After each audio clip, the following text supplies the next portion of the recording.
Hello mga idol! Bago tayo magpatuloy sa kwento ni Yuseong ay mag-shoutout muna tayo. Shoutout po sa iyo Idol Mariel Harabe at sa pinakamamahal mo na asawa. Shoutout po sa iyo Idol Jihad Mabang. Shoutout po sa iyo Idol Ali at sa Bago Family. Shoutout po sa iyo Idol Babe Lai Blanco at sa asawa mo na tuyuin na mahilig mag-adobo na si Jocelyn Love. Shoutout po sa iyo Idol Ruben Labanon. Shoutout po sa iyo Idol Jason Del Lova at pati na rin kay Miss Jennifer Besana Yobit ng Rojas City Capiz. Shoutout po sa iyo Idol Robert Patente. Shoutout po sa iyo Idol Ruben Mantalaba. Shoutout po sa iyo Idol Marlon Tampos Malaay ng Tres Martires Cavite. Shoutout po sa iyo Idol Nilo Ostobo at sa Ostobo Family. Happy birthday Kuya Budoy. Shoutout po sa iyo Idol Rainier Reyes. Shoutout po sa iyo Idol Jerem Pag-abangan. Shoutout po sa iyo Idol Joshua Oriel at pati na rin kay Jess Abel. Shoutout po sa iyo Idol Santino Dayaw. Shoutout po sa iyo Idol Harold at pati sa mga kabrad mo na Taugama ng Orani Bataan Chapter at sa Lopez Family. Happy birthday Tatay Arnold Lopez ng Orani Bataan. Shoutout po sa iyo Idol Brian Prado. At shoutout po sa iyo Idol Esmeraldo Pitolgo Jr. ng Talawit Zamboanga del Norte. Maraming salamat sa patuloy na pagsuporta mga idol. Sa pagpapatuloy, nagtataka na tinanong ni Sona, ang anak na babae ni Merem Highlord na kung sa Zhejiang ba ang punta nila at kung bakit sila lang na nasa 8th Division ang pupunta doon. Kung gagawin din nila iyon ay ilang buwan sila di makakapasok. Ayon naman kay Bongde Allen na may posibilidad din sila na matanggal sa pwesto nila. Kung magiging problema ba ito para kay Sona? Ayon naman kay Sona na wala naman problema ito. Ang maisip pa lang na pupunta na siya sa Zhejiang ay lubos na nagbibigay sa kanya ng excitement.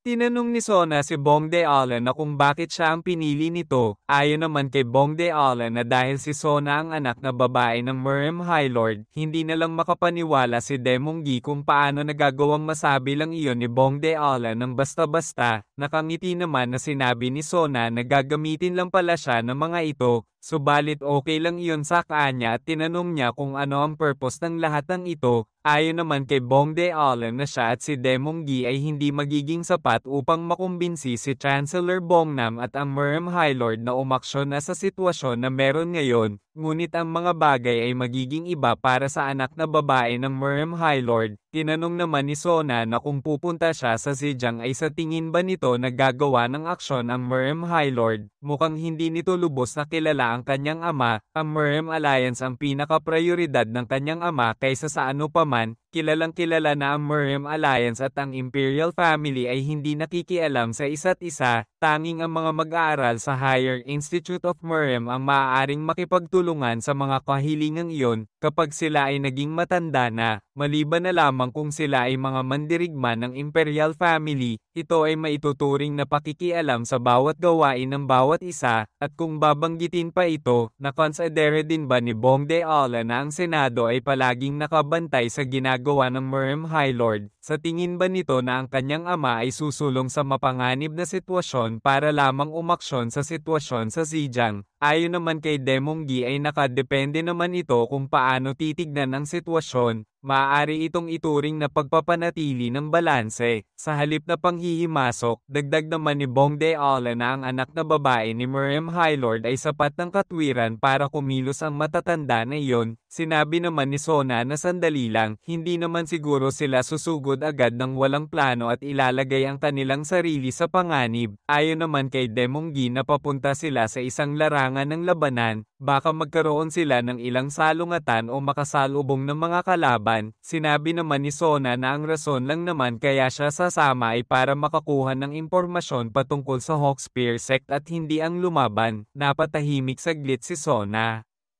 At sinabi nito na subukan nila magtago hanggang sa makakaya nila para hindi na nila kailangan pang lumaban. Ayon naman kay Demonggi na tama si Sona, ginagawa lang naman nila ito para iligtas ang mga kaibigan nila at hindi rin naman nila kaya makipaglaban tulad ng ginagawa ng mga taga First Division. Tinanong ni Bongde Allen si Sona kung bakit ito masyadong interesado sa Hawkspear Sect. Ayon naman kay Sona na interesado siya sa magagandang mga tao siguro ay sa kadahilanan na hindi siya maganda, at saka sa mga miyembro ng Merem Alliance, ang sekta lang na ito ang may kakarumpot na impormasyon, hindi man lang nila alam kung saan ang mga ito matatagpuan. Pagdating sa mga sikreto, hindi niya mapigilan ang kuryosidad niya, dapat niya bang sabihin na gusto niyang malaman ang lahat ng bagay sa mundo? Tinanong naman ni Demonggi si Sona na kung paano naman nalaman nito na nasa Zhejiang ang lokasyon ng Hawkspear sect. Ayon naman kay Sona na kung patungkol sa tanong na iyan, ang mga alingaw patungkol sa taong may taglay na kagandahan sa Zhejiang ay sikat na sa buong bansa, at nasabi din sa kanya na ang babae na ito ay may kulay puti na buhok, tila. Ang mga masters ng Hawkspear sect ay lahat ay may puting buhok mula sa murang edad ng mga ito, at ang kasalukuyang master o namumuno dito ay may napakatalino at magandang anak na babae. Samantalang sa kabila ng malaking gulo sa Zhejiang, ang Hawkspear sect ay hindi pa rin nagpadala ng anumang mga bagong recruit na nagpapatunay lamang sa kanyang mga teorya.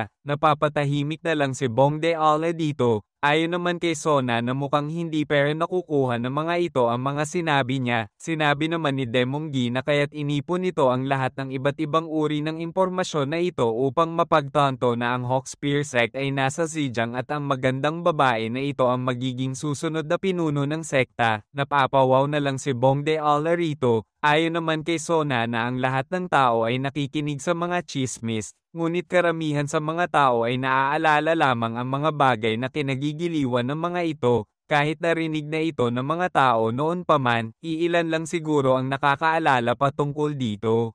Lahat ng maliliit na interes at pagkakataong ito, kung tipunin silang lahat at ayusin ang mga ito, nagiging impormasyon ng mga ito, at ang impormasyon ay isang kapangyarihan, kaya ngayon ay umpisahan na nila pumunta sa Zhejiang. Napatahimik na lang ang dalawa habang pinagmamasdan si Sona. Sinabi ni Demonggi na sigurado na silang anak talaga ito na babae ng Merem High Lord. Tumango-tango naman si Bongde Ala para sumang-ayon dito. Sa kabilang banda ay makikita natin ang pagbuhos ng malakas na ulan habang nakatingin sa kalangitan ay sa isip-isip ni Soso na totoo nga ang mga sinabi ni Yuseong na uulan nga ng malakas. Sa hilaga ng Dongto, sa isang coastal pier ay makikita natin ang team ng ating bida na sumasalakay sa kampo ng mananakop. Natapos na din ni Yuseong ang isa sa mga sudden mission niya, natanggap na niya ang reward na 3 taon na halaga ng key training. Habang nakatingin sa lugar ay sinabi ni Gihon na kung tapos na ba ang laban. Ayon naman kay Yuseong na hindi pa tapos, sa isip-isip ni Yuseong habang nakatingin sa reward na natanggap niya na malaki ang tulong sa kanya ng 3 taon na halaga ng key training na natanggap niya, kung susumayan ay baka abutin siya ng 3 buwan kung sakaling araw-araw siya mag-key transference para makatanggap ng 3 taon na key training, at kung isasama pa ang bagong misyon na natanggap niya pagkarating niya sa Dongto ay may isa pang natitira. Makikita natin ang pag-atake ni Baekru Moyong sa isang mananakop. Sa sobrang lakas ng sipa nito ay nasira na lang ang ngipin ng mananakop. Matagumpay na natapos na ni Yuseong ang isa pang misyon at nadagdagan ng 20 ang vitality niya. Sa ngayon ay ang vitality physical modification na meron siya ay level 2 at may 28 puntos. Sinabi ni Baekru Moyong na ito na ang huling daga na natitira sa kalaban. Sa isip-isip ni Yuseong na halos 2 araw lang siyang natulog papunta sa Dongto at tinalo ang humigit kumulang 100 kalaban, at salamat doon sapagkat lumaki ng halos 2 buwang halaga ng pagsasanay mula noong nakaraang taon, at sa wakas ay nakaabot na rin siya sa physical modification level 2. Kaya siguro hindi siya nakakaramdam ng kahit anong pagod. Sinabi ni Yuseong nakaka-rating lang nila dito at ang mga ito ay pagod na agad. Ayon naman kay Gihon na kung iyon ba ang tingin ni Yuseong, mayroon pa rin siyang sapat na stamina na natitira para kay Yuseong. Niyaya niya ito na magkaroon ng sparring sapagkat matagal-tagal na rin ang huling laban nila. Pumagitna naman si Soso at pinigilan ng dalawa. Sinabi ni Soso na dapat ay magpasalamat ang mga ito sa mga taong tunay na gumagawa ng mga tungkulin nila. Kung hindi dahil sa mga taong ito, sino ang nakakaalam kung ano ang maaaring mangyari sa kanila dahil sa masamang panahon na ito? Sinabi naman ng isang sundalo na taga-timog na nabihag ng kalaban na kahit papano ay makatulong man lang sila at makabawi sa pagligtas nila Yuseong sa kanila. Sinabi ni si Hong Yi na ang akala niya na ang lahat ng sekta na malapit dito ay natalo na. Masaya siyang makitang ligtas ang mga ito. Nagbigay galang naman ang mga mandirigma na ito kala Yuseong. Sinabi ng matandang may kulay gray na buhok na ang marangal sana ay lumaban sila hanggang sa kanilang huling hininga, ngunit wala silang ginawa kundi ang subukang iligtas ang kanilang mga sarili. Sa isip-isip ni Yuseong na may mga nabihag din pala na iba pang sekta na miyembro ng Merem Alliance, hindi lang pala ang Hawkspear sect ang matatagpuan na malapit sa Dongto na miyembro ng Merem Alliance. Kalunos-lunos sana ang mawala ng gayong mahalagang buhay. Ang pagliligtas sa mahalagang buhay na ito ang nakatulong sa kanila na talunin ang kalaban, at patuloy silang tutulong sa pagsulong. Ang mga nailigtas nila ay mas kaunti kaysa sa mga puwersa sa Xinjiang, ngunit ang mga naligtas ay patuloy na magliligtas sa iba, at sa kalaunan ay lalago ang kanilang puwersa. Ang karangalan, tinanong siya noon ni Ranong Do kung ano ang karangalan at kabutihan sa panahon ng pagsubok. Doon niya napagtanto kung ano ang kahulugan para sa kanya ng karangalan at kabutihan. Naalala niya din ang mga sinabi noon ni Master Honjin sa dati niyang buhay na lagi niyang tatandaan na hindi man nila mailigtas ang lahat ngunit kailangan nila gawin ang lahat ng kanilang magagawa para makaligtas ng mas maraming tao na makakaya nila. Naalala niya rin ang mga katagang binitawan noon ni Chancellor Bongnam sa kanya, kaya ang kanyang karangalan at kabutihan ay nasa isang lugar sa loob ng lahat ng mga salitang ito. Nagpasalamat ang lahat ng bihag na naligtas ng team nila Yuseong, napapangiti na lang si Yuseong habang nakatingin sa mga ito. Samantalang makikita natin ang lalo pang paglakas ng ulan na may kasabay na kulog at kidlat na pagtanto ni Yuseong na ang panahon ay mas lalong lumalala at kahit na anong pagod pa ang maramdaman niya, kahit gaano pa kahirap ang mga bagay, gaano man subukin ang kanyang limitasyon, makikita natin ang pagsugod ng napakaraming mananakop ng sabay-sabay. Tulad ng sinabi ng kanyang ama na kailangan magsumikap ng husto, hindi ito pagtataksilan ng iyong mga pagsusumikap kaya huwag matatakot na subukan at subukan muli, huwag umasa sa swerte, magsumikap muna, dahil mas maraming swerte ang darating sa mga nagsumikap, huwag sumuko, at magsumikap hanggang sa huli. Makikita natin ang pagsakay ni Yuseong kay Jujo, sa ngayon ay level 5 na ang kakayahan ni Yuseong sa Riding Mastery, sinabihan ni Yuseong si Jujo na gagawin nila ang mga bagay na ito ng magkasama. Ayon naman kay Giho na hindi niya hahayaan na masapawan siya ni Jujo sa pakikipaglaban sa mga mananakop, nakangiti na sinabi ni Soso na kahit siya ay hindi magpapatalo. Ayon naman kay si Hong Yi na kahit gaano pa karami ang kalaban ay makikipaglaban siya sa tabi ni Yuseong. Seryoso naman na naghahanda na rin si Baekru Moyong para sa paparating na laban. Ayon naman sa mga bihag na naligtas nila ay gagawin din nila ang lahat para makatulong. Sinabi naman ni Yuseong na ang karangalan ay hindi espesyal, kaya ang kailangan lang nila ay lumaban para mabuhay, at huwag na huwag susuko hanggang sa huli. Kaya ngayon kung ang lahat ay nakahanda na, ang lahat ng miyembro ng Team 13 ng Higher Institute of Merem ay sabay-sabay ng sumugod sa kalaban. Sa pagdami ng kanilang karanasan, naging maingay ang buong Dongto dahil sa kung ano-anong hiyawan at salpukan ng armas, at ang nag-iisang grupo na nagsama-sama sa loob ng Dongto ay lalampas sa inaasahan ni Yuseong. Ang mga naligtas ay nagpatuloy upang iligtas ang iba, pagkatapos ang mga taong iyon ay magpapatuloy para sa ibang mga tao, hanggang sa kalaunan ay lumaki ng sapat ang kanilang puwersa upang magdulot ng malaking kaguluhan sa buong Xinjiang, at sa lalong madaling panahon, ang balita ng grupong ito ay makakarating sa punong tanggapan ng kalaban, sa kasalukuyan sa bundok ng Antang. Tinanong ni Mamoru Miyamoto kung ano ang sinabi ng isang mananakop. Ayon naman sa mananakop na ito na ang isa sa mga umatake sa Dongto ay may 8 mga kamay, napagtanto ni Mamoru Miyamoto na si Yuseong ang tinutukoy nito. Napapabulong na lang ito habang sinasabi na napaka-interesting talaga ni Yuseong. Napapatawa na lang si Mamoru Miyamoto habang sinasabi na isang malakas na suntok ang natanggap ng kanilang panig sa pagkakataong ito. Kaya pala nakaramdam siya ng bahid ng panghihinayang na umalis sa laban nila ni Yuseong.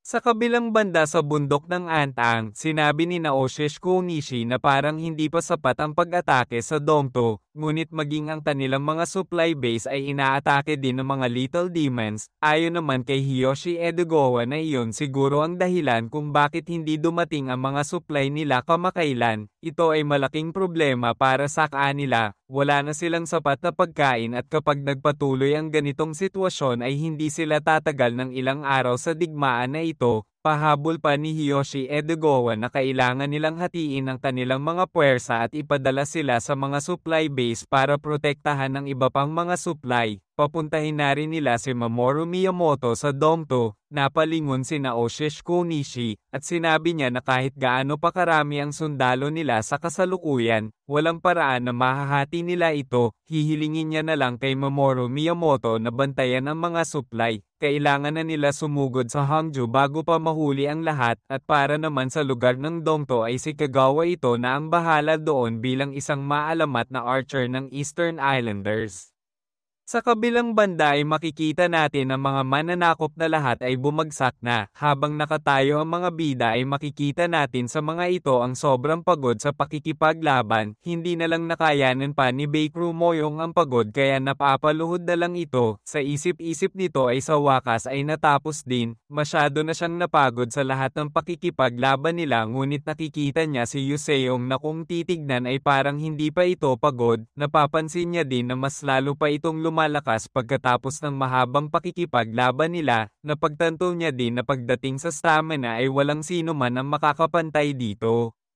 Sinabi ng isang mandirigma na titignan nila kung may mga kakampi pa sila na nandirito sa lugar na ito. Nagpasalamat naman si Yuseong sa mga ito. Biglang may naalala ang ating bida kaya tinanong niya ang mga ito kung alam ba nila kung saan matatagpuan ang Hawkspear Sect. Ayon naman sa matandang mandirigma na kung ang Hawkspear Sect ang tinutukoy nito ay mas kilala ito bilang isa sa mga 10 Heads of Domto, napapaisip na lang si Yuseong kung anong 10 Heads of Domto. Ayon naman sa isang mandirigma na ang 10 Heads of Domto ay tumutukoy sa 10 sekta ng Merem na may kaugnayan sa Domto. Sa kasamaang palad, nagsikalat silang lahat pagkatapos dumating ang mga mananalakay ng kalaban, kaya wala silang ideya kung nasaan ang mga ito. Sa isip-isip ni Yuseong na hindi naman siguro nila masisiwalat na parte sila ng Merem Sect nung nasa kalagitnaan sila ng pag-raid ng kalaban.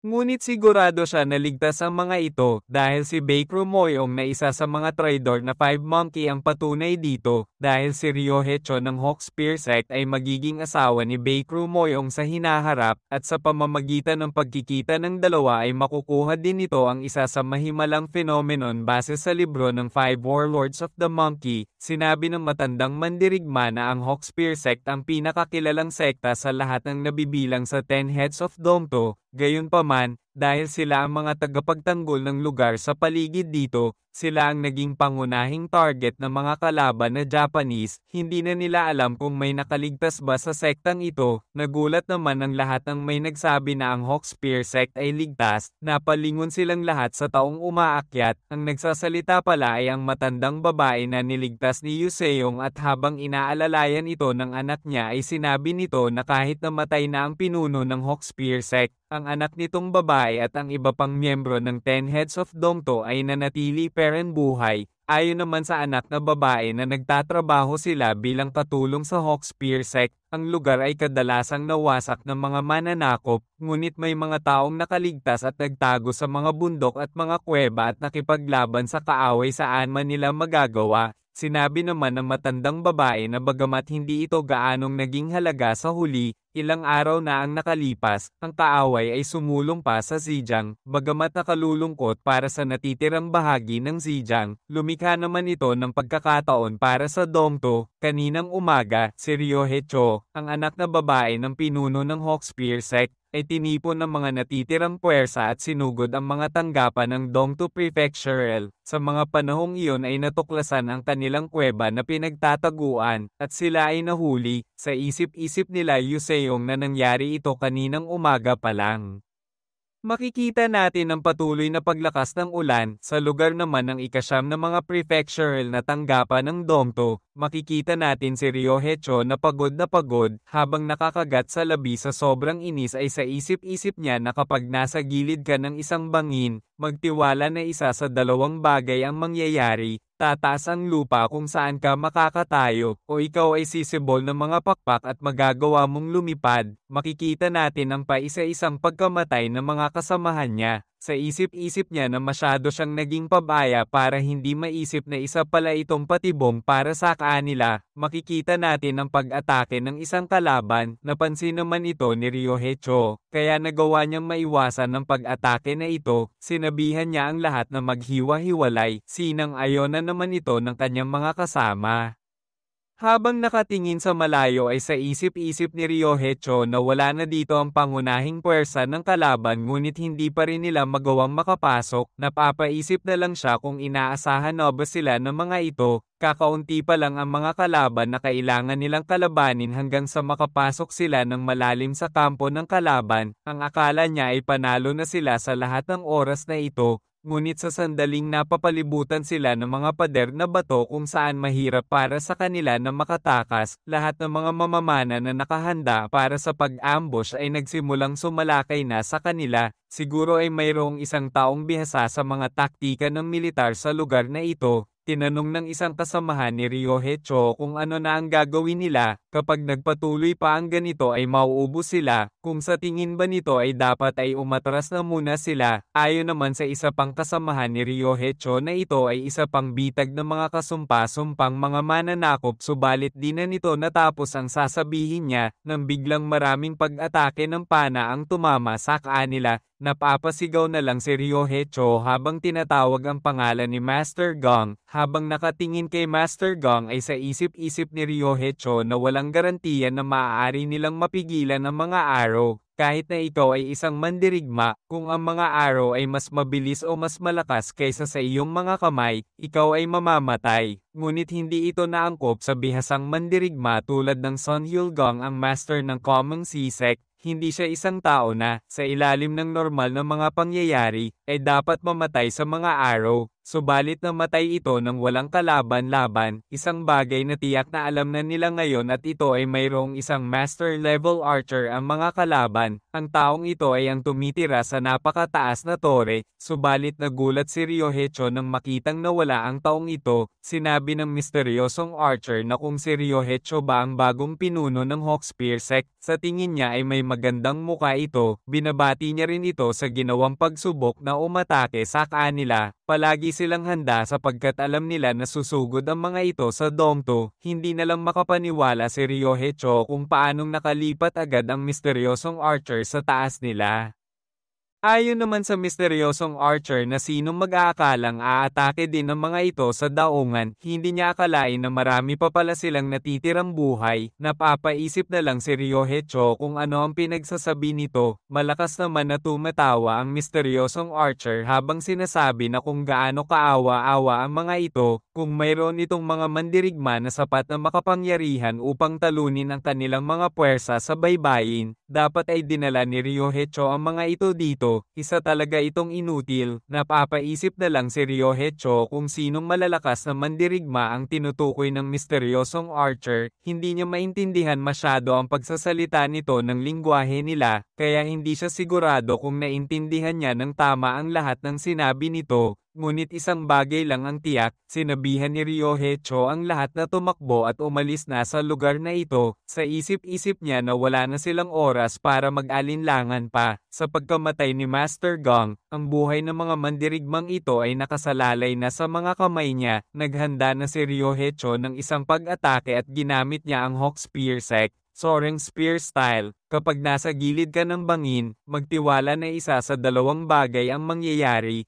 Tataas ang lupa kung saan ka makakatayo, o bubuo ka ng isang pares ng mga pakpak na nagpapahintulot sa iyo na lumipad. Rising Sky Piercer. Makikita natin ang malakas na pag-atake ni Ryohei-cho. Habang nasa ere, ay hindi na lang makapaniwala si Ryohei-cho sapagkat nagawang maiwasan ito ng misteryosong archer. Habang nakatingin kay Ryohei-cho sa ere, ay makikita natin na parang demonyo itong nakangiti. Nanginginig na lang si Ryohei-cho ng mapagtanto na wala man lang galos na natamo ang kalaban niya sa malakas na pag-atake nito. makikita naman natin na nagpakawala na ng maraming arrows ang mga mamamana ng kalaban, sinusubukan naman ni Ryoheicho ang mga ito na harangin lahat, subalit may isang mabilis na arrow ang papasugod sa kanya, na agara naman na tumama ito sa may balikat niya na labis na naramdaman ni Ryoheicho ang sakit, sa isip-isip ni Ryoheicho habang nakatingin sa misteryosong archer na tama ang hula niya na ang arrows nito ay isang espesyal at makapangyarihan, ang kanyang mga palaso na inihahalo sa regular na palaso ang naging dahilan ng pagbagsak ni Master Gong. Sa ngayon ay ang taong ito ay nakafocus lang ngayon sa kanya, nakangiti na sinabi ng misteryosong archer na kung ano ang ginagawa ni Ryoheicho sa ere, bilisan na nitong bumaba, samantalang naghahanda naman si Ryoheicho para maglunsad ng isang atake. Sa isip-isip niya na kaya niyang patagilan ang laban na ito para mabigyan niya ng pagkakataon na makatakas ang lahat ng kasamahan niya.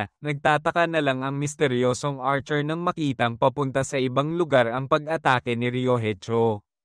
Sa isip-isip ni Ryoheicho habang papasugod ay uunahin muna niya ang ibang mamamana ng mga mahihina na nagtatago. Ayon naman sa misteryosong archer na isang interesadong babae si Ryoheicho, kung inaasahan ba nito na hahabulin niya ito, mukhang minamalas ang babae na ito. Ang isa sa pampalipas oras niya ay ang pangangaso ng mga lawin. Naghanda ang misteryosong archer para pumito, hanggang sa pumito ito ng malakas, at isa-isang naghanda na ang iba pang mananakop, na makikita natin na ang hawak ng mga ito ay isang mahabang baril. Hindi na lang makapaniwala si Ryoheicho sa nakikita niya, makikita natin na nakahanda na ang baril, at ang lahat ng ito ay nakatutok na sa kanya, na bahala at hindi na lang makapaniwala si Ryoheicho dito, hanggang sa maririnig na lang natin ang malalakas na pagputok ng baril.